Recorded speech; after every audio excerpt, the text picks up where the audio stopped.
Alright, in this one, 3 tips for a more attractive physique. So number 1, fast carbs. So the foods that are ideal for health maxing, for improving your health, they are not always the same as the foods that are ideal for athletic performance. For instance, a lot of athletes, they use things that contain pure carbs, pure sugar, right before running or powerlifting or the gym or whatever they do. And that's for multiple reasons. One of them is, in that case, a blood sugar spike will give you more energy and therefore increase workout performance if you take it right before a workout. And also it contains no fiber.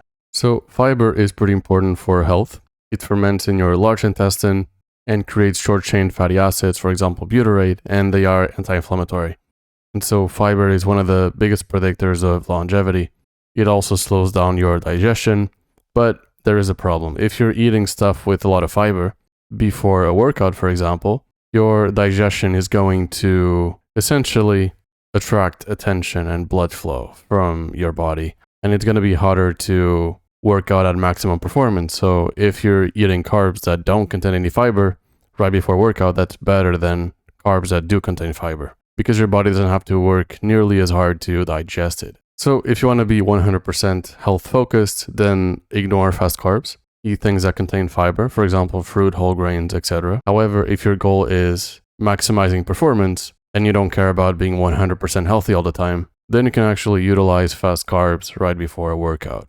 That's what a lot of athletes do. So do that if you want to improve your performance and you don't mind not eating 100% healthy. Number 2, avoid the trap of over-optimization. And this doesn't just mean these types of exercises. It means a lot more as well. So you should have a plan. Most people, they don't plan enough when it comes to their workouts and exercise selection, etc. A lot of people just go there and go with the flow and they're not consistent, and that's going to slow down your progress. However, if you keep optimizing things, at a certain point it becomes less fun to work out. And I had this problem. So basically everything would be pre-planned. The exercises, the tempo, the music, etc.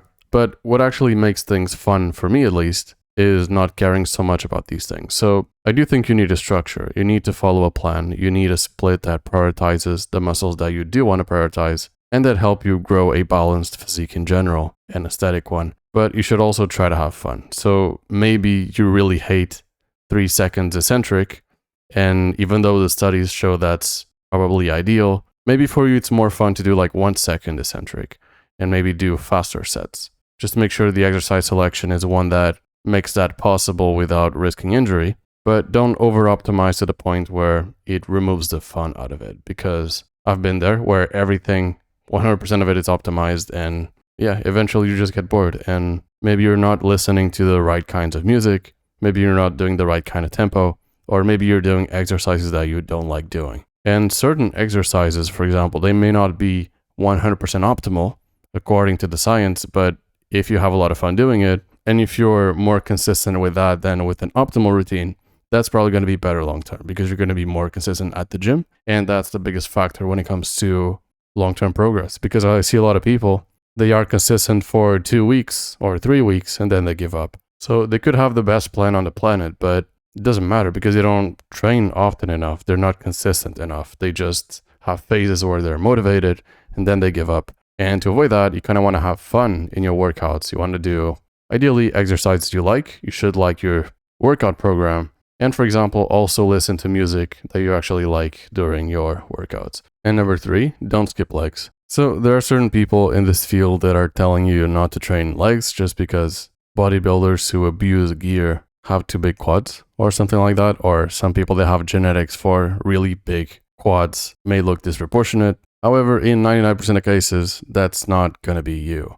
You should train your legs for a balanced physique, and developed quads and legs overall, they just look aesthetic. So I think you should train your entire legs. You should train your hamstrings, quads, calves, glutes, because they have aesthetic benefits. They make your physique look more balanced. And also leg training has really big benefits when it comes to function and also longevity. So they have aesthetic benefits because they balance your physique. They have functional benefits. They help with posture, balance, endurance, fighting, if that's your thing. And they have longevity benefits. So for example, squat strength is a pretty big predictor of longevity. So just train it. There are too many benefits to ignore. I used to be one of those guys that skipped legs for years, but right now I train them and I'm really glad I did. I see Functional benefits, I see better posture, and I think right now I have an easier time running, as well as there are aesthetic benefits. Back then, my leg muscles were too small for my physique in general, and now they look balanced. So just train legs. There are just too many benefits, and ignore the people telling you that you shouldn't. And by the way, if you want to build a more attractive physique, and if you want to know what is the workout program that I recommend, then click the link in the pinned comment and join my school community.